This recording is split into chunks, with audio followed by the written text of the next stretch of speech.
निरंकार कर कर वेख नदर निहाल।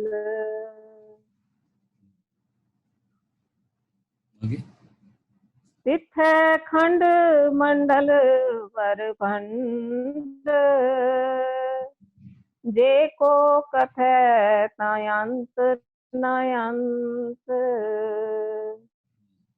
तिथ लोए लोए आकार जीव जीव हुक्म तिवै तिवकार। देख विग कर विचार नानक कथ ना करड़ा सार। हाँ जी, अभी जपजी साहब हमने जब शुरू किया था, एक ओंकार सतनाम करता पुरख निर्भव निर्वैर अकाल मूरत अजूनी सैभं गुर प्रसाद, ये है मूल मंत्र। इस पे आधार आता है रुमाल। इसके बाद आ जाता है मंगलाचरण, जब आज सच जुगा सच है भी सच नानक होसे भी सच। उसके बाद पहली पौड़ी शुरू होती है, मैं दोबारा लेके फिर जो आज लेना उस पे आएंगे। उसमें आता है सोचे सोच ना हो गई जे सोची लख बार, चुपे चुप ना हो जे लाए रहा लिखता। फिर आता है भूखिया भूख ना उतरे जे बनना पुरिया पार। इसको जरा दोबारा समझना पड़ेगा कि हमारा जो शरीर है, इसमें जो हमें मिला है ये 5 चीजों में हमें बांटना है। पहले है हमारी शरीर, बॉडी, जिसको शरीर कहते हैं। ये बहुत बड़ी नियामत है, ये इसमें बहुत गुण है। इस शरीर में एक बॉडी आ गई जिसको शरीर कहते हैं, फिर इसको चलाने वाला प्राण है, दूसरी चीज आ गई, तीसरा मन है, और चौथी बुद्धि है, और 5वीं जो है वो आत्मा है। हमारे एक आदत बनी हुई है, हम हमेशा हर बात में मन को बुरा कहने लग जाते हैं, क्योंकि हमने नहीं समझा कि इस इंस्ट्रूमेंट को हमने कैसे यूज करना है। मन एक इंस्ट्रूमेंट है, प्राण एक इंस्ट्रूमेंट है, शरीर एक इंस्ट्रूमेंट है, बुद्धि एक इंस्ट्रूमेंट है, और ये जिसको हम मत भी कहते हैं, ये एक इंस्ट्रूमेंट है। इसको हम हमेशा मिसयूज करते रहते हैं। हम कहते हैं मन बड़ा पैड़ा है, मन बड़ा पैड़ा है, मन हमें ये कराता है, मन हमें ये कराता है। तो स्वामी जी महाराज कहते हैं मन को गाली दोगे तो मन आपको गाली देगा।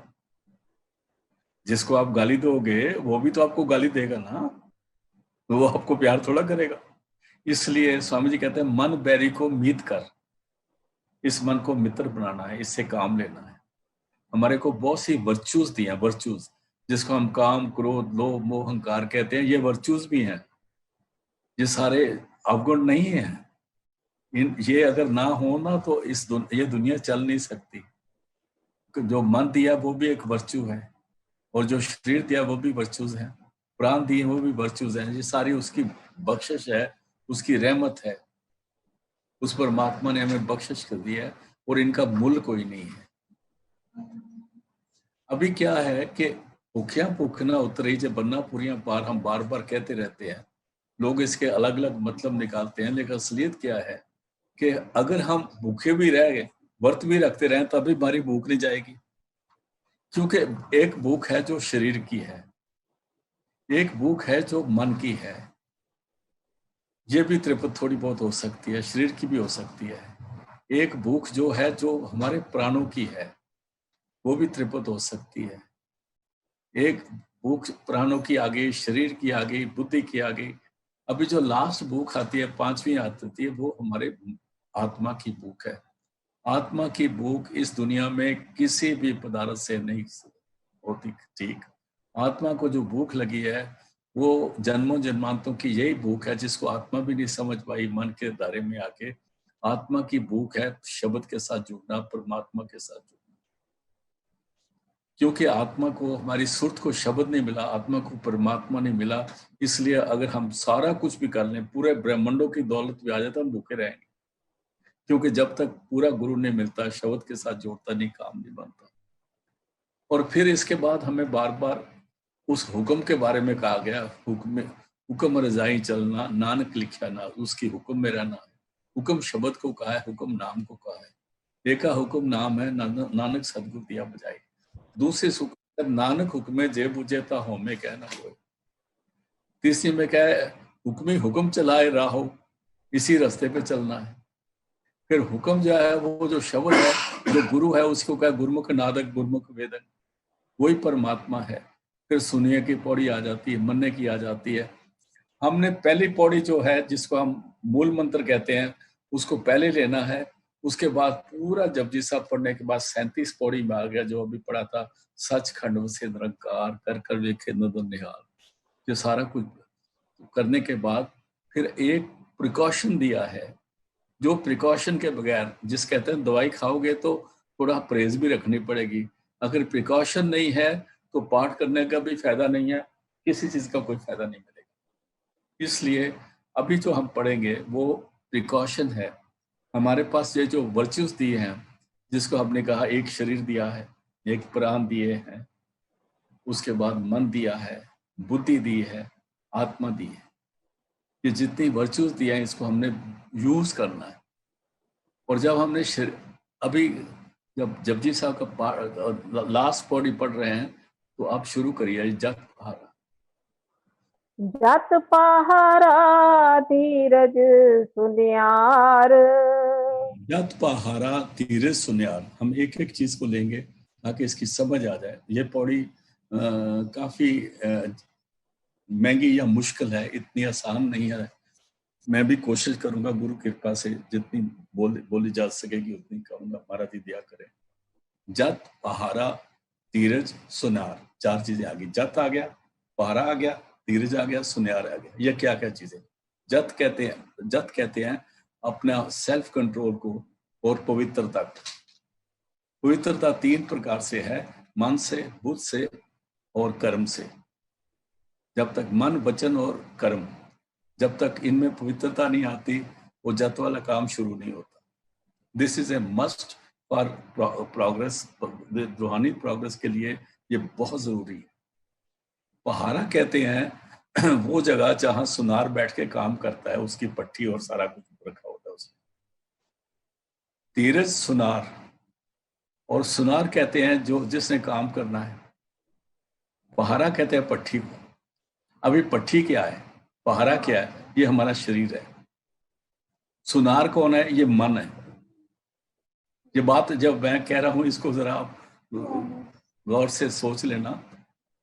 मन जो है वो सुनार है इस शरीर के अंदर। पहारा जो है ये शरीर है। जत जो है पवित्रता है। ये समझने की बात है। अभी आत्मा वाली बात नहीं आई।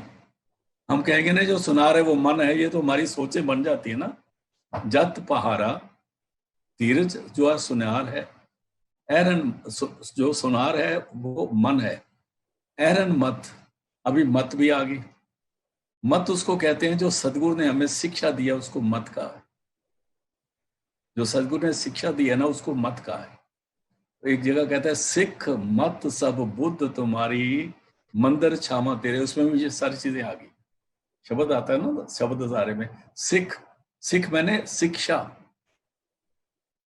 जो सदगुरु ने हमें शिक्षा दी है। सिख मत सब बुद्ध तुम्हारी, सिख मत सब बुद्ध तुम्हारी, मंदिर छामा तेरे। मंदिर शरीर को कहा है, छामा उसकी बख्शिश को कहा है। तुझ बिर अवरदा जाना मेरे साहिबा, गुण गवानित तेरे। अभी गुणवान गाने वाले ये शब्द हजारे का आ गया। लेकिन इन्हीं शब्दों को फिर दोबारा आ जाता हूँ। जत पहारा वो ये बॉडी है। जत पहारा उसको शरीर को कहा। धीरज सुनार, अभी जो सुनार है वो मन है, और मन जो है उसमें धीरे होना चाहिए। एरन मत, जो सदगुरु ने हमें शिक्षा दिया है, नाम दिया है, वो एरन है, उसको मजबूत रखना है। और वेद हथियार, हथियार का है, हथियार है लफ्ज। हथियार का मतलब होता है रोहतौड़ा। हथौड़ा, एरन होती है ना, उसके हथौड़ा मारते हैं। जो मत है, जो सदगुरु ने शिक्षा दी है, उसका पालन करना है। जब वेद हथियार, मतलब जो गुरबानी ने हमें कहा है, उस गुरबानी के मुताबिक उस शिक्षा को हमने पालन करना है। उस शिक्षा के पालन करने की गुरबानी क्या कहते हैं? सिमरो सिमर सिमर सुख पाव्यो, कल क्लेश तन माहे मिटाव्यो, सिमरो जास बसंबर एक है, नाम जपत अगंत अनेक है। सिमरन के बारे में, वो जो सिमरन है वो मत दी हुई है, सतगुरु ने जो अक्ल दी है, और जो गुरबानी है वो उसको हथियार की तरह इस्तेमाल करना है, ताकि उस मत पर हम चलते रहें, पीछे ना हटे। जैसे जैसे हम गुरबानी पढ़ेंगे, जैसे जैसे महापुरुषों की बानी, वो बाणियां ने जो हम लोगों ने बनाई, उनको छोड़ दो। गुरबानी का मतलब है गुरु बाणी, जो गुरुआ साहब ने लिखी है, जो गुरु ग्रंथ साहब में है, इसमें दूसरी राय नहीं है। कोई माने माने, नहीं माने तो ना माने, उसकी मर्जी है। असलियत यही है। एरन मत, वेद हथियार, वेद मतलब गुरबानी, एरन मत वेद हथियार, पौ खल्ला, पौ कहते हैं डर को, खल कहते हैं जिसमें वो ना, जो सुनहरा है, तो हवा भरने के लिए ऐसे, उसके बाद तोंकड़ी से होती है, ऐसे लेता है, ऐसे मारता है ना, तो हवा भर के उधर जाके आग सोने को गालने के लिए काम करती है, उसको पौखला कहते हैं। पौ कहते हैं डर को। खलड़ी में थोड़ा डर होना चाहिए। खलड़ी क्या है? ये शरीर की खलड़ी भी है, लेकिन जो पौखला होता है उसमें भी खलड़ी होती है। उसमें खलड़ी में क्या करना है? उसमें डर क्या होना चाहिए कि उसमें कोई होल ना हो जाए। उस खलड़ी में होल होगा ना, ऐसे वहां मारोगे ना, तो वहां बाकी बाहर निकल जाएगी, आगे नहीं जाएगी। ये डर बना रहे कि जहां मैं बैठा हूं भजन करने के लिए, जहां मैं जा रहा हूं आ रहा हूं, मेरे गुरु मेरे साथ है और मेरी हर चीज को वॉच कर रहा है। ये बड़ा खतरनाक बात है जो गुरु साहब ने लिखी है। मैं किसी पर कोई गलत लफ्ज नहीं कह रहा, संतों में कोई कमी नहीं है, लेकिन हम जिस रास्ते में चल पड़े हैं ना, वो रास्ता हमारा गर्क करने वाला है, वो हमें ऊपर उठाने वाला नहीं है। पौखला मतलब वो जो तौकड़ी है, उसके अंदर अगर कोई होल हो जाएगा ना, तो हवा आगे पूरी नहीं जाएगी। जिस लालटेन के अंदर तेल लीक करेगा, वो लालटेन कितनी देर चलेगी? यही गुरु नानक साहब कह रहे हैं, यही संत कृपाल सिंह जी बार बार कहते रहे। इसलिए उन्होंने सारा कुछ नाम देने के बाद, सारा कुछ करने के बाद, ये जो डायरी दी है, ये गुरु नानक साहब की तालीम उन्होंने बिल्कुल खुल्म-खुल्ला आगे करी। गुरु नानक साहब ने पूरा जपजी साहब में सारा कुछ बयान कर दिया है, और फिर कहा जब तक आपके ख्याल, जब तक आप कंट्रोल नहीं करोगे, जब तक खलड़ी में कोई होल हो गया, तो जो आपकी कमाई है वो वेस्ट होती रहेगी। पोखला अगम तपताओ, वो जो पोखला है उसमें उसमें डर होना चाहिए, और उसमें फिर जब डर है तो जो वास्तव में ये प्राणों को कहा गया, प्राण भी काम कर रहे हैं ना, प्राणों को क्या करना है? उसमें पोखला डर रहे ताकि वो सिमरन करे, जिसको 24वीं अष्टपदी में गुरु अर्जन देव जी कहते हैं, सास सास सिमरो गोविंद, मन अंतर की उतरे चिंत। ये पोखला बना है। हमें सिमरन लगातार करना है, सिमरन से तो हटना है ही नहीं है। पोखला अगम तपताओ, हमारे प्राणों में सिमरन की जो गति है वो मध्यम नहीं होनी चाहिए, क्योंकि उसी में आया था, 34वीं पौड़ी में आया था, कच पकाई उथे पाए। जब हम सिमरन करेंगे, कच्चे से हम पकेंगे, तब हम जाके तीसरे तिल में बैठने वाले बन सकते हैं। थर्ड, अभी जो शरीर है इसमें पहाड़ा तो बोल दिया, जहां शरीर में बोल दिया, अभी शरीर के अंदर एक और जगह है जिसको क्या है, हम तीसरा तिल कहते हैं, और उसको आसा दीवार में लिखा है, बह सुथान सो हरगुन गाए। लेकिन इस शरीर में एक सुथान है, बड़ा सुंदर स्थान, उसमें सच की आवाज आ रही है। उसमें आसा दीवार में कहते हैं, सच तापुर जानिए जे हृदय सच्चा होए, सच तापुर जानिए जो आत्म तीर्थ करे निवास। ये तीसरा तिल है ना, ये आत्म तीर्थ है। यहाँ पर पहुंचे तो हम उस सरोवर, अमृतसर के जो सरोवर है अंदर में, हौजे कौसर है, उसके किनारे पे पहुंच जाते हैं। वह सुथान सो हर गुन गाए। मैं इन चीजों को इसलिए बोल रहा हूं ताकि जो उस पौड़ी की समझ नहीं आएगी जब तक हम इन चीजों को न समझेंगे। शरीर एक पहाड़ा है जिसमें सारा कुछ चल रहा है। शरीर के अंदर एक सुथान है, वो तीसरा तिल है, थर्ड आई, शिव नेत्र। अभी लेते हैं उस वाणी को, फिर पढ़ो जी। जात पहारा तीरज सुनियार, अहरण जत पहारा धीरज सुनियार। जो मन है, इसको, ये सुनार है, इसमें धैर्य होना चाहिए, मन में सब्र और संतोष होना चाहिए। ये मन ने सारे काम करने हैं। मन के हारे हार है, मन के जीते जीत। और गुरु नानक साहब ने 28वीं पौड़ी में कह रहे हैं, मन जीते जग जीत। इसलिए मन को हमने बुरा बुरा बुरा नहीं कहना। हमारी सब सत्संगियों की आदत है हम लोगों की कि हम मन को, हर कसूर मन बड़ा पैड़ा है, हर सुसून काल बड़ा पैड़ा है, काल हमें नहीं करने देता। ये जब हम काल और मन को बुरा कहते हैं, दोनों मिलकर ना हमारा पट्टा बार है। मत सोचो कि मन सोचता नहीं। जिसको आप एक गाली दोगे आपको दो देगा। मन को एक दफा बुरा बुरा बोलोगे, मन को 6 दफा बुरा बोलेगा और बुरी से बुरी गाली देगा और वहां फेंकेगा जहां से उठ ना सके। इसलिए मन को बुरा कहने की बजाय सतगुरु के आगे अरदास करनी है कि जो जैसे सिख भाई करते हैं, सिखां दा मन नीवा मत उच्ची। आप सतगुरु दया करो, इसको आप ही अकल दो। जिसको कहते हैं मन बेचे सतगुरु के पास, इस सेवक के कारज रास। जब अगर काबू नहीं आता तो इसको बोलो, सतगुरु इसको संभालो, मेरे से नहीं संभलता। अरदास करनी पड़ेगी ना। अरदास में और बख्शिश में क्या फर्क है? अरदास है वो जो शिष्य खुद करता है। असली अरदास वो है जो जिसको तकलीफ है वो खुद करता है। मरीज खुद हाय हाय करता है, उसकी जगह डॉक्टर या नर्स हाय हाय नहीं करती। अरदास है वो जो हमारे अंदर अंतरी मन से निकलती है, अंतस्कर से निकलती है। और बख्शिश वो है जो सदगुरु की तरफ से आती है। बख्शिश हमारी तरफ से नहीं आती, बख्शिश गुरु की तरफ से आती है। अरदास शिष्य ने करनी है। ये समझ में आ गई बात? तो फिर पढ़ो जी, इसी एक ही लाइन को पढ़ना। हाँ जी। जात पहारा तीरज सुनियार। जहां हम बैठते हैं शरीर में, ये प्योर पाक एंड पवित्र होना चाहिए, मन से, वचन से, कर्म से। और इसका ड्रेस भी ठीक होना चाहिए, इसमें पवित्रता भी होनी चाहिए। यहां तक कि हमारे भजन करने वाले जो कपड़े हैं वो दूसरों कपड़ों से भी अलग होने चाहिए। जब हम ध्यान में बैठते हैं ना, तो हम भजन करते हैं, वो कपड़ों में चार्जिंग आ जाती है। उनको अदब से रख दो, दोबारा पहनो। जब बैठो तो धो के पहनो, वो अलग बात है। क्योंकि हम इसकी वैल्यू नहीं समझते, सिमरन की, भजन की, ध्यान की।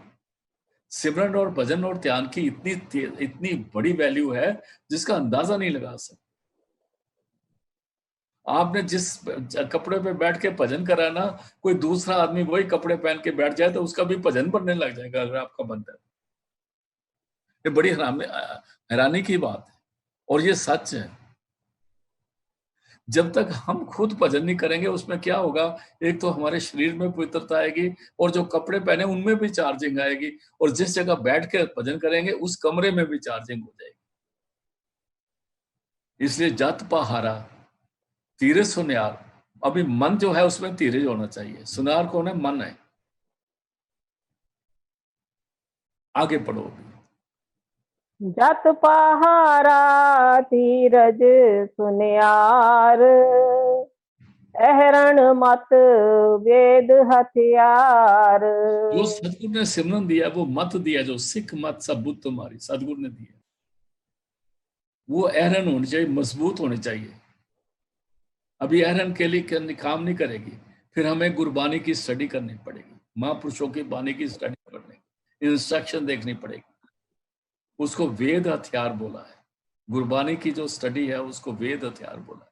इसका मतलब नहीं कि आप गुरबानी की स्टडी पढ़ो, आज एक शब्द पढ़ा, दूसरा पढ़ो, उसको उसके बाद से लग जाओ, नहीं। जो बानी पढ़नी है वो बड़े प्यार से पढ़नी है, क्योंकि बानी में चार्जिंग है। संत बाबा सावंत सिंह जी ने बोलते थे अपने सत्संगियों को, मेरे बाप को भी बोला था कि आप रोज बानी के 2 शब्द पढ़ लिया करो। तो उन्होंने कहा जब मैं बानी कहता हूं तो मेरा मतलब गुरबानी है, क्योंकि वो गुरुओं ने कुर्बानी दे के, गुरु अर्जन देव जी ने कुर्बानी दे के अपने शरीर पे सारा दुख लेके इस जेल खाने में बैठ के जेल खाने को छोड़ने का तरीका बताया है। वो महापवित्र है। वो महापुरुषों ने उस वक्त बानी उचारी है जिस वक्त उनकी अंतरली जो ध्यान है वो सतपुरुष के चरणों में था और मुख से उन्होंने बानी बोली है। ये बड़ी कीमती है, ये समझना पड़ेगा। ये किसी हिंदू सिख मुसलमान ईसाई की नहीं। फिर पढ़ो। जत पहारा तीरज सुनियार, अहरण मत वेद हथियार। सदगुरु की दी हुई तालीम को समझने के लिए बानी पढ़नी बड़ा जरूरी है, नहीं तो हमें उनकी तालीम पे भरोसा नहीं आएगा। वो कहते हैं शब्द से जुड़ो, शब्द से जुड़ो, तो हम ये बातें रोज सुन सुन के ना हमारे कान पक गए हैं। लेकिन अगर हम बानी पढ़े तो उसके आनंद सुनो बड़ पागी हो, सगल मनोरथ पूरे, पार ब्रह्म पर पाया उतरे सगर सूरे, दुख रोग संताप उतरे, सुनी सच्ची बाणी। जब हम बाणी गुरबाणी पढ़ने लगेंगे फिर हमें पता क्या, गुरु ने हमें जब पढ़ा शब्द से जुड़ो, शब्द है क्या, उसकी वैल्यू नहीं पड़ेगी, फिर हमें वो तजर्बा मिलेगा। फिर बाणी में एक और बड़ी खास फायदा है, बख्शिश है, वर्चू है, वो ये है कि जब बानी पढ़ते हैं वो सिमरन में एडिशन मिलती है। जब बानी पढ़ते हैं वो हमारे को पवित्र करती है। जब बानी पढ़ते हैं तो वो हमारे अंदर एक शौक पैदा करती है उसको पाने का। जत पहारा तीरे सुनार, एरन मत वेद हथियार। और बानी बड़ी हथियार है जिससे सदगुरु की दी हुई मत जो है वो हमारे अंदर में समाती है। सुनार क्या करता है, एरन पे लेके सोने को ऐसे पीटने लगता है। जब पीटता है तो वो सोना शेप में आ जाता है। जो सदगुरु की दी हुई मत है उसमें खूबसूरती आ जाती है, वो हमें समझ में आ जाती है। अगर मत और हथियार का इस्तेमाल, एरन और हथियार का इस्तेमाल करेंगे तो सदगुरु की दी हुई तालीम जो है वो चमक उठेगी। और जब जैसे सोने पे चोट लगती है तो सोना निखरता है, चमक आती है, उसमें बड़े खूबसूरती आ जाती है। इसी तरह वो बानी जो चमक है, जो सदगुरु की मत है, चमक के हमारे अंदर में रोशनी करती है। फिर पढ़ दो जी।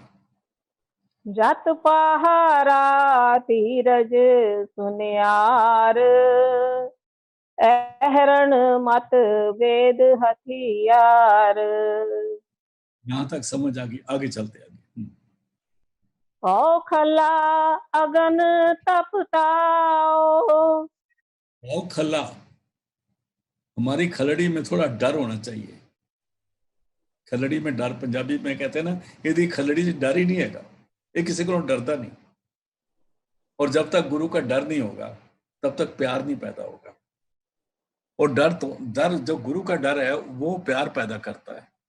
और जो प्यार है वो गुरु के प्रति हमारे दिल में आदर पैदा होता है। एक डर वो होता है जिस हम प्यार से डरते हैं कि गुरु नाराज ना हो जाए, ये वो पाव है।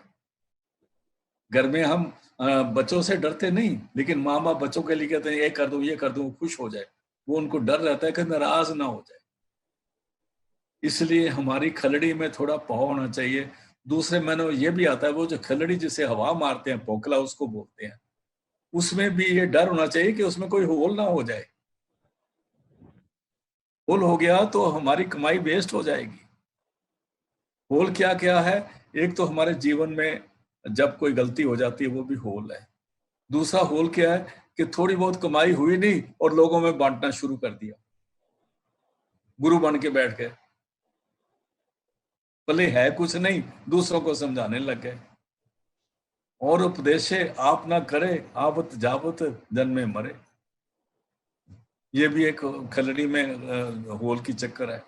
इसलिए, और जो प्राण है उनमें पोखला जो है जैसे हवा में जाते हैं ऐसे हमारे प्राण चल रहे हैं अंदर। उस प्राण में सिमरन का लगातार होना बड़ा जरूरी है। हमने बेशक सिमरन सांस श्वासों से नहीं करना, लेकिन साथ साथ सिमरो गोविंद मन अंतर की उतरे चिंत, वो यहाँ पर लागू हो जाता है। वो उसको पोखला कहते हैं। जब हम सिमरन लगातार करेंगे तो हमारे अंदर में वो रूहानी जो शक्ति है, वो ताकत है, वो जिसको हम ऊर्जा कहते हैं, ओजा भी कहते हैं, वो बढ़ती जाएगी, जिससे अंदर की जो हमारा वो उसकी सेक जो है वो तीसरे तिल पे हमारी रूह जो शिफ्ट हो जाएगी। यहां पर हमको ख्याल करना, पोखल आगन तप ताओ। आगे पांडा पाओ अमृत तित ढाल। अभी प्यार का पांडा, ये शरीर हो गया ना, एक तो हो गया। अभी प्यार का पांडा क्या है? ये तीसरा तिल, थर्ड आई। यहाँ पर जहां पर जो जगह है जिसको कहते हैं बै सुथान सो हरगुन गाओ, ये सुंदर स्थान है जिसको तीर्थ स्थान भी बोला गया है, उसको पांडा बोला है। उसमें पांडा पाओ, उसमें प्यार प्रकट करना है। वो कैसे होगा? अमृत टाल। अमृत किसको बोला है? अमृत हर का नाम देवे दीक्षा, जो सतगुरु ने हमें दीक्षा दिया उसको अमृत बोला है। समझ आ गई? जो नाम सतगुरु ने दिया उसको अमृत बोला है। वाणी कहती है ना, अमृत हर का नाम देवे दीक्षा, सतगुरु ने जो दीक्षा दी है वो अमृत है। तो यहाँ बैठ के सिर्फ एक तो हमने अपने श्वासों को पवित्र रखना है, एक यहाँ बैठ के हमने सिमरन करना है। पांडा पाओ अमृत टाल। जब इस जगह पर बैठ के जब सिमरन करते रहेंगे तो यहाँ पर वहां पर वो जो जैसे गुठाली में सोना डाला है तो वो टलने लगता है, वो गलने लगता है, वो अपनी उसमें अपवित्रता सारी जाती रहती है, सोना प्योर हो जाता है।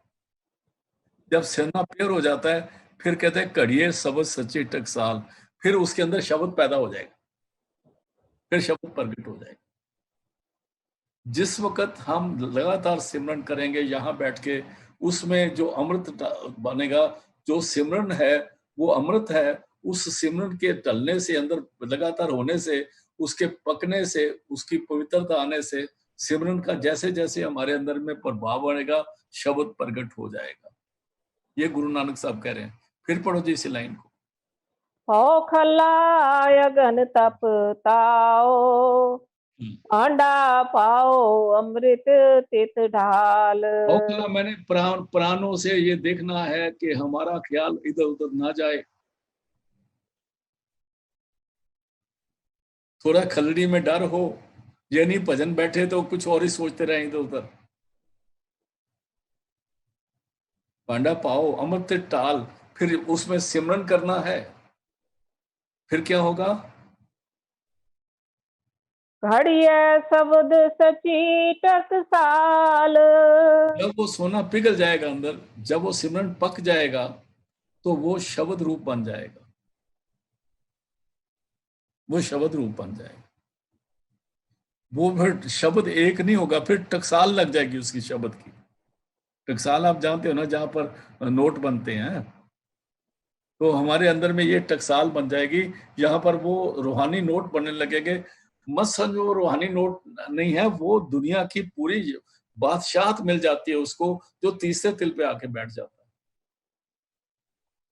उसको रूहानी बादशाह का, वो बादशाह का मालिक बन जाता है। उसको सदगुरु ये समझने नहीं देते कि तू किस कहाँ पहुंचा है, क्योंकि अगर उसको ये अकल लगी ना तो पागल हो जाएगा अपनी ताकत से। लेकिन एक सत्संगी में गुरु में बहुत शक्ति भर देता है, वो बढ़ता रहता है। और गुरु क्या करता है? गुरु और पारस में फर्क है। गुरु उसको अपना जैसा बनाता है। लोग गिनते हैं 4 किस्म के गुरु होते हैं। एक दीवे की तरह होता है, एक वो पंवर होता है, एक जानवर होता है जो जी करता है, जींगा, जिसको मैंने भी नहीं देखा वैसे वो। और तीसरा वो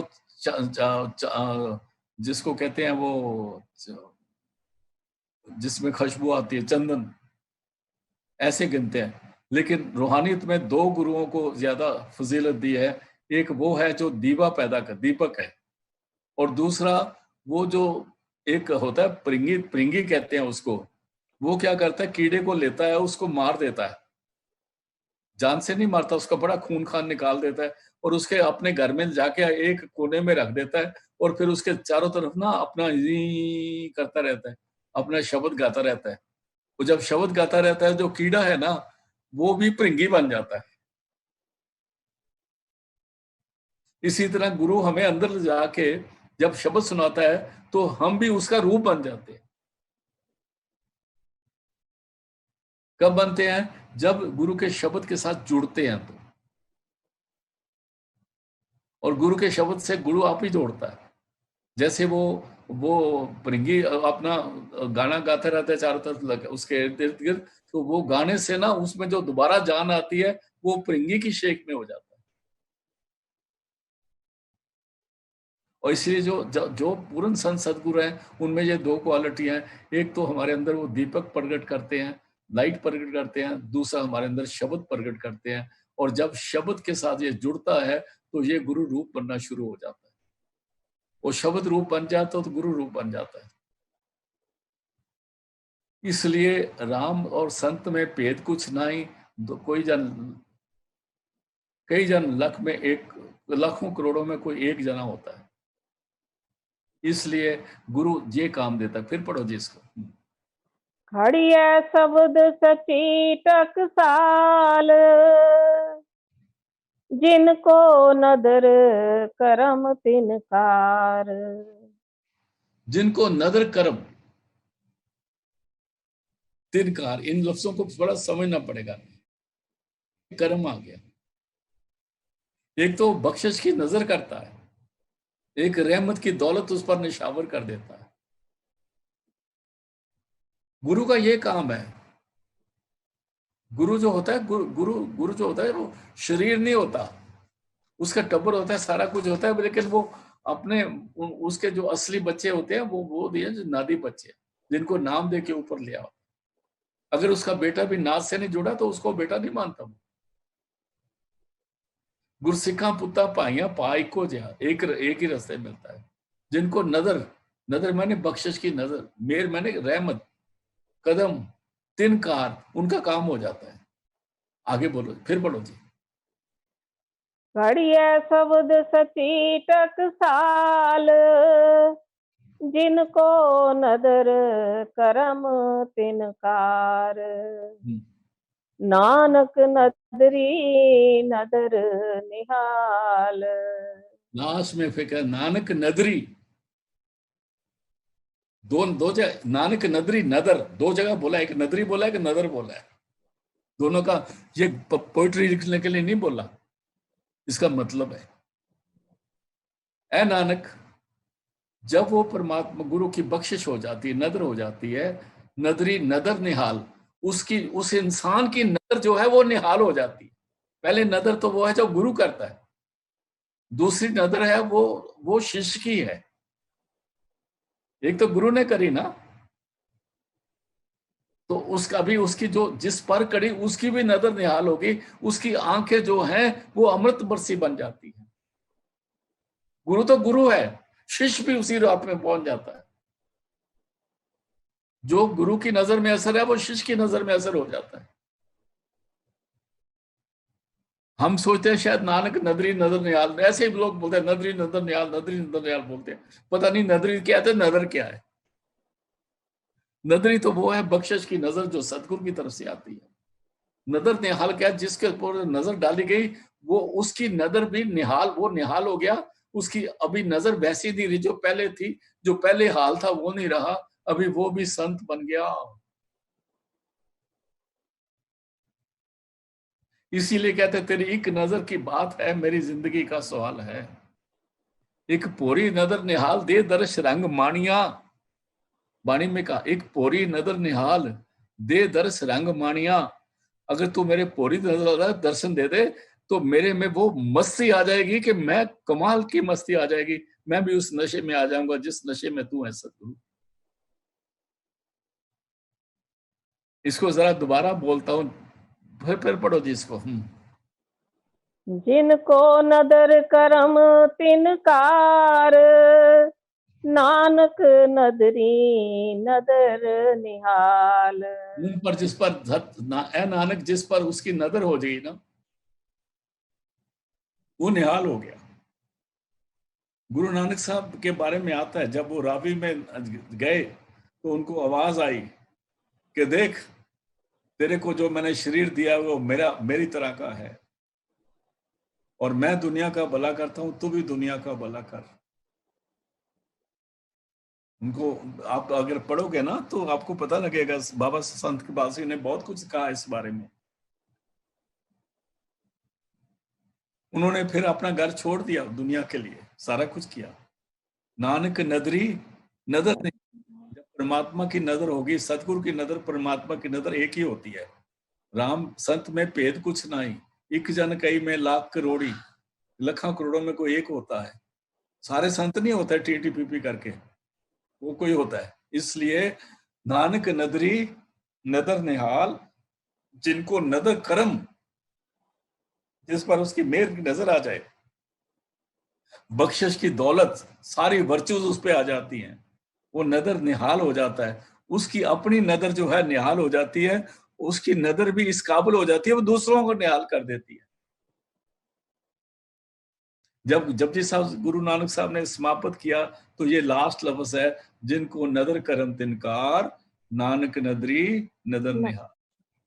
ये उन्होंने आखिर में ये बोला कि ए भाई, अगर तू उसकी बख्शिश ले लेगा तो तुम ही उसका रूप हो जाए। ये जपजी साहब का पूरा जाके इसमें कहा है। आगे श्लोक आ जाता है। हाँ जी। श्लोक।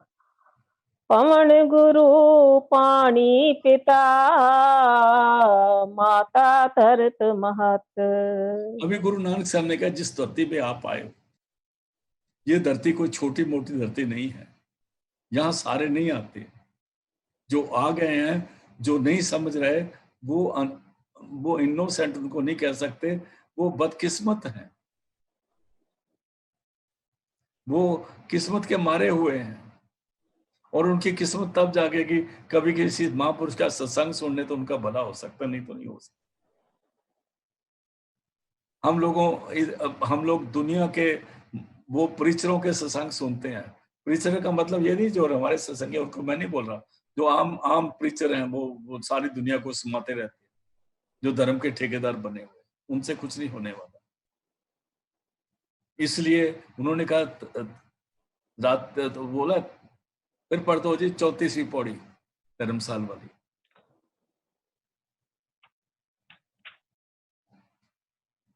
राती रुती थिति वार, पवन पानी अग्नि पताल, तीसरी धरती थाप रखी धर्मशाल।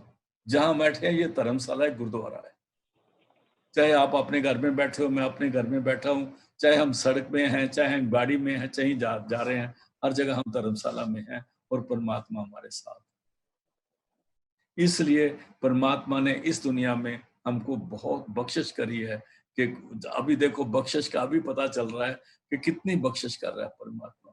पवन गुरु, अगर पवन खराब हो जाए तो हमारा नाश हो जाएगा। अभी सारे मुंह पे कपड़ा बांध के बाहर आए हुए, क्योंकि पवन में खराबी आ गई है।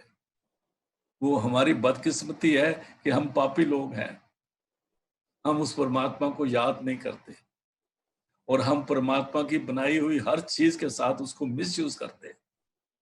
बकरे मार देते हैं, मुर्गियां मार देते हैं, गाय मार देते हैं, और जितने कुत्ते बिल्लियां सब मारने लग गए। और हाँ, और फिर दरख्त काटने लग गए। तो हमने क्या समझा दुनिया में? तो गुरु नानक कहते हैं पवन गुरु। हमारे महाराज जी कहते हैं एक घास का ब्लेड भी मत तोड़ो अगर जरूरत नहीं है तो। पानी पिता, पानी अगर प्योर मिलता है तो वो पिता का काम कर रहा है। माता धरत महाते, धरती हमारी माता है। हर चीज हमको इससे मिलती है। दुनिया में परमात्मा ने एक मां बनाई है, जिसको बहुत ऊंचा दर्जा दिया। वो दर्जा पिता को नहीं दिया जो माता को दिया, क्योंकि माता, अभी बेटा कुछ भी चाहे, माता अपनी जान मार के भी उसके लिए करेगी। आप खाए ना खाए उसके लिए हर चीज करेगी। ये जो धरती माता है ना, इसको धरती माता का, हम इसको नहीं जानते। ये सूर्य और चंद्रमा इनको अवतार का है। इसको भास्कर भगवान कहते हैं सूरज को। अगर इसको सुबह उठ के आप हाथ जोड़ते तो कोई पाप नहीं है, क्योंकि ये हमारी जिंदगी है। धूप जिसको हवा और पानी, पवन गुरु पानी पिता माता तरत महत, माता को, धरती को माता की महत्ता दी गई है और माता को धरती की महत्ता दी गई है। दोनों वाइस वर्सा है, जिसके बगैर कोई जिंदा नहीं रह सकता। फिर पढ़ो जी। पवन गुरु पानी पिता माता धरत महत, दिवस रात दोए दाई दाया दिन खेल। रात है, दिन और रात। दिवस दिन को बोला, रात रात को बोला। दिवस रात दोए दाई दाया, एक दाई है एक दाया है, दोनों नर्स हैं, एक मेल है एक फीमेल है। और चंद्रमा और सूरज दो दीपक दिए हैं, एक दिन का दीवा है एक रात का दीवा है। और हवा हमारे सिर पर चौरी चौरी फेरने के दिए है। जहां जाते हैं वो हम हवा हमारे सिर पे, हवा वो चौरी झूलती है। हवा बहुत काम करती है, हमारे सांस देती है, सारा कुछ करती है, फूल पौधे सारा कुछ करती है, मक्खी और मच्छर से भी बचाती है हवा। ये सारे परमात्मा की बख्शिशें हैं, ये हैं जिनका हमको थैंकफुल होना चाहिए। कभी हम होते नहीं है, हम सोचते नहीं हम आपे आपे आप बने सारा कुछ। पवन गुरु पानी पिता माता तरत महत, दिवस रात दिन और रात दो दाई दाया। फिर पढ़ो जी। दिवस रात दोए दाई दाया खेल सगल जगत। और सारी दुनिया ਇਹਦੇ ਚ आराम कर रही है, ऐश कर रही है। दिन का अपनी मौज है, रात की अपनी मौज है, सितारों का चढ़ना अपनी मौज है, चंद्रमा का पूर्णमासी का चंद्रमा देखना अपनी मौज है, उसका जो समुद्र पे असर होता है अपनी मौज है। समुद्र भी नाचता है जिस वक्त चंद्रमा पूरा आता है। मतलब समुद्र को भी वैल्यू है चंद्रमा की, हम ही हैं जिसको किसी चीज की वैल्यू नहीं है। दिवस रात दो दाई दाया खेले सगल जगत, सारा जगत जो है इसी में खेल रहा है, कूद रहा है, घूम रहा है, ऐश कर रहा है। फिर पढ़ो जी। दिवस रात दोए दाई दाया खेल सगल जगत। हाँ। चंगियाइया बुरियाइया वाचे धर्म हदूर। चंगियाइयां बुराइयां, अच्छी बातें जो हम करते हैं या बुरी बातें करते हैं, वो हमारी रिकॉर्डिंग हो रही है। हमारे अंदर कैमरे लगे हुए हैं। हम बैठे बैठे किसी को कुछ बोलते हैं ना, तो वो उसको बाद में जाता है, हमको पहले असर हो जाता है।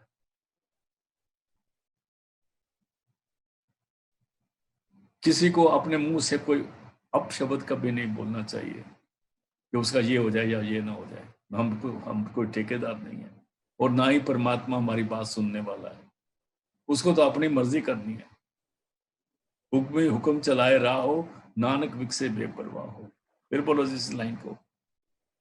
चंगियाइया बुरियाइया वाचे धर्म हदूर। चंगे काम करते हैं या बड़े काम करते हैं, वो धर्मराज उसको देख रहा है, लगातार देख रहा है। और उसका रिजल्ट क्या होता है? उसका रिजल्ट क्या होता है? आगे बोलते हैं। कर्मी आपो अपनी के नेड़े के दूर। जैसे जैसे हम काम करते हैं, एक्शन करते हैं, वो धर्मराज उसको वाच कर रहा है। जो अच्छे कर्म करते हैं उनको वो अपने पास कर लेता है, परमात्मा के पास आ जाते हैं। और जो बुरे कर्म करते हैं उनको दिखा दिया जाता है, वो दूर हो जाते हैं। उसको कबीर साहब का एक शब्द है जिसमें वो ये कहते हैं, जब आप दाने डालते हो ना, जब चक्की ऐसे पीसते हैं तो चक्की में दाने कहाँ से डालते हैं? सेंटर में होती है ना किल्ली, वहां से डालते हैं। बहुत सारे हमारे बच्चों ने शायद चक्की नहीं देखी होगी। ये हम वो चक्की देखते हैं जो बाहर चलती है, जो 2 पुड़ वाली चक्री है, उसमें सेंटर में एक किल्ली होती है, लकड़ी की होती है, उसमें एक किल्ली लगी होती है, जो जैसे जैसे चक्की उसमें दाने डालते जाते हैं और चक्की पीसते जाते हैं। जो दाने जिनको पीसना होता है वो दाने जो है चक्की में फैल जाते हैं, वो पीसे जाते हैं, और जो किल्ली के साथ लगे जाते हैं उनको कुछ नहीं होता, वो साबुत रह जाते हैं। उसको कहते हैं कर्मी आपो अपनी कै नेड़े क्या दूर। जो अच्छे कर्म करते हैं वो तो पीसे, वो तो किले के पास रह गए, वो तो बच जाएंगे, और दूसरे जो है उनको फैलते वो पीसे गए, वो अपनी शक्ल गुम होगी, फिर मतलब वो दूसरी जूनी में चले गए। फिर पढ़ो जी। चंगियाया बुरियाया वाचे धर्म हदूर, करमी आपो अपनी के नेड़े के दूर। हाँ, आगे। जिन्नी नाम ध्याया। तो जिन्होंने नाम त्याया, त्याने का मतलब लोग समझते हैं कि बस बैठ के भाई गुरु राम राम करते रहो, या बाजे बजाते रहो, या रागियों को सुनते रहो। ये अच्छी बातें हैं, लेकिन हमको कहीं ले जाने वाली नहीं है। वही आएंगे मुड़ मुड़ के खोती बोड़ दे थल्ले। कल भी वही पढ़िया सी, आज भी वही पढ़ो, पल भर पर परसों भी वही पढ़िया सी, तरसों भी वही पढ़ो। पहुंचे किथे, बनया की साडा। जिन्हीं नाम ध्याया, ध्याने का मतलब है जिस वक्त हम बैठ के इधर ध्यान में बैठ के सिमरन करते हैं, उसको ध्याना कहते हैं। और सिमरन सिमरन वो है जो गुरु दे दे, और ध्यान उधर करना है जहां सदगुरु ने बोला है। और जब हम सिमरन और ध्यान में आ जाते हैं, फिर गुरु हमारे अंदर हमारी मदद करने लगता है। जब हम सिमरन और ध्यान में आ जाते हैं, हमारे सिमरन में भी फायदा हो जाता है, और ध्यान में भी हमारी उधर उधर टिकाव बनना शुरू हो जाता है। और जब ध्यान में टिकाव मिलना शुरू हो जाता है, तो अंदर लाइट का भी अनुभव होता है। अभी ऐसा भी होता है कि कई बार बैठो तो कुछ नहीं बनता, कई बार बैठो तो लाइट थोड़ी बहुत आती है, या कुछ प्रोग्रेस होती है जिनकी होती है। उसमें हमें ये बेबस होके, ये डिप्रेशन होके कि हमारा कुछ नहीं बनता, हमारा नहीं बनता, ये हमें जो मुंह में हम बोलते हैं ना, हमारा भजन नहीं बनता, माफ करना, मैं इसको ये कहूंगा, बकवास नहीं करनी चाहिए हमें। मेरे को माफ कर देना, मैंने लफ्ज गलत ज्यादा ज्यादा सख्त बोल दिया। हमारा भजन नहीं बनता। अरे बैठो, ध्यान में बैठो, फिर और क्या करना है। मानो हमने 6 महीने में कभी हमने 3 दफा या 4 दफा लाइट देखी है, उसको ना भूलो। वो बख्शिश हुई हुई है, और फिर जब बैठोगे दोबारा होएगी बख्शिश। वो इसका मतलब ये देख लो कि मैंने, आपने देखा ना, आपकी आपने जैसे आपने बैंक में जाते हो, आप देखते हो उसमें मेरे कितने पैसे हैं, वो कहते हैं इतने हजार इतने 100 हैं। आप घर में आ जाओ तो आपके पैसे होते हैं आपके पास? नहीं होते ना। लेकिन आपको ये ख्याल होता है मेरे बैंक में पड़े हुए हैं। जो हमने लाइट देखी है वो हमारे बैंक में है। इधर दुनिया में आज इधर बैठे, कल बैठे नहीं मिला तो कोई बात नहीं, बैंक में पैसे तो पड़े हुए ना, तो दोबारा ध्यान से बैठो, मिल जाएंगे। जैसे बैंक में जाना पड़ेगा ना पैसे लेने के लिए, इसलिए यहाँ आ जाए तो वो मिल जाएंगे दोबारा। ये नहीं कि हमारा भजन नहीं बनता, ये हमारी एक नालायकी सी है, बेसमझ है। मैं ज्यादा नहीं लफ्ज कहता इसके बारे में। हाँ, क्योंकि सदगुरु ने दिखा दिया है। अभी कमी क्या है, किसी वक्त हमारा ध्यान नहीं जुड़ता, किसी वक्त हमारा शब्द नहीं बनता, किसी वक्त शरीर में तकलीफ होती है, किसी वक्त सोच अलग होती है, किसी वक्त हमारी ख्यालों में भी अपवित्रता आती रहती है ना। ये सारे मिलके इकट्ठे होके काम बनते हैं। फिर बोलो जी। जिन्नी नाम ते आया गए मशक्कत घाल। वो गए मुशक्कत काल, उनकी मुश्किलें खत्म हो गई, जो नाम के साथ जुड़ते रहे। त्याय का मतलब चाहे लाइट 1 दफा देखी, 2 दफा देखी, देखते रहो देखते रहो देखते रहो, इसका मतलब लाइन में आ गए। स्टार्ट लाइन पे आ गए हो, घबराने की बात नहीं है। डोर जो है गुरु के हाथ में आ गई, आपने डोर को पकड़ लिया, अभी दोबारा देखो वो कहाँ गई। आप देखो ना, अपने घर में अंधेरा हो जाए, आपकी कोई चीज गवाच जाए, और तो छोड़ दो, सारे कुछ छोड़ दो, आप जो एसी रखते हो, हम कभी एसी का जो रिमोट है वो साइड में रख देते हैं, उसको एसी कम बढ़ नहीं करना पड़ता, हम ऐसे हाथ मारते रहते हैं, हमें पता रहता है रिमोट कहाँ रखा है, ढूंढना पड़ जाता है ना। ऐसे ही हमारे को अंदर में लाइट है, लेकिन हमको जैसे वो रिमोट नहीं पता लगता था, इसीलिए भूल जाते हैं वो लाइट है कहाँ पर, क्योंकि हमारा ध्यान ही नहीं टिकता। ध्यान टिके तो लाइट सामने है ना। अंधेरे में चीज रख के आप उसको ढूंढते रहते हैं ना हाथ से, जैसे अंदर ढूंढते हैं हाथ मार मार के दाहिने बाएं, ऐसे ढूंढते रहते हैं। इसी तरह अंदर की लाइट को ढूंढना है।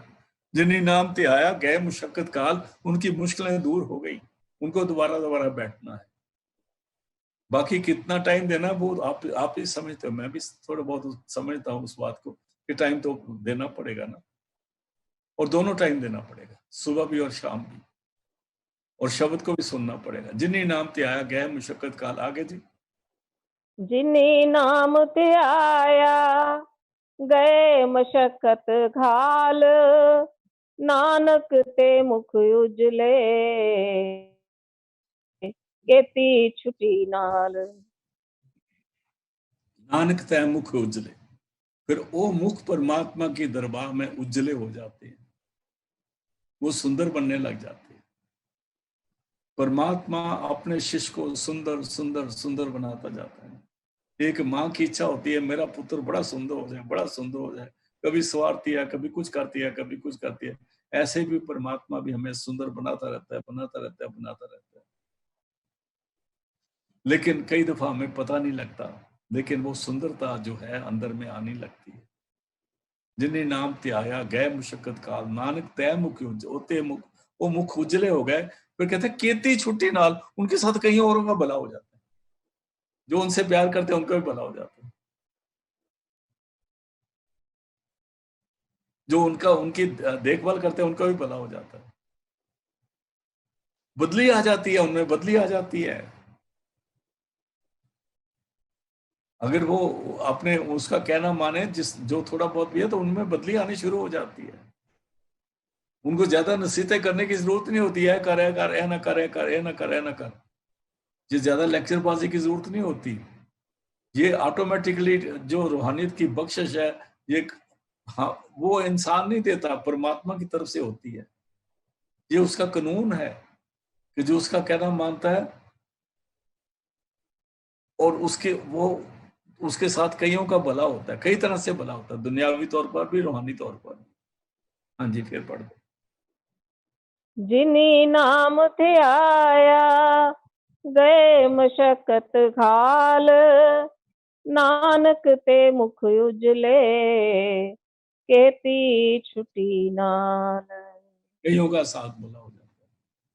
तो आज जपजी साहब का लास्ट भोग पड़ा है, बड़ी खुशी की बात है।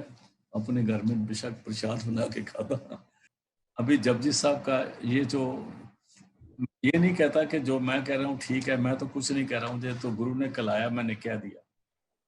जो जो उन्होंने मेरे को समझाया, सच्चाई ये बात है कि आज की पौड़ी लेने से पहले भी, कल की पौड़ी लेने से पहले मैं बड़ा परेशान था कि इसको क्या बयान करूं, कैसे बयान करूं, मेरे बस का नहीं।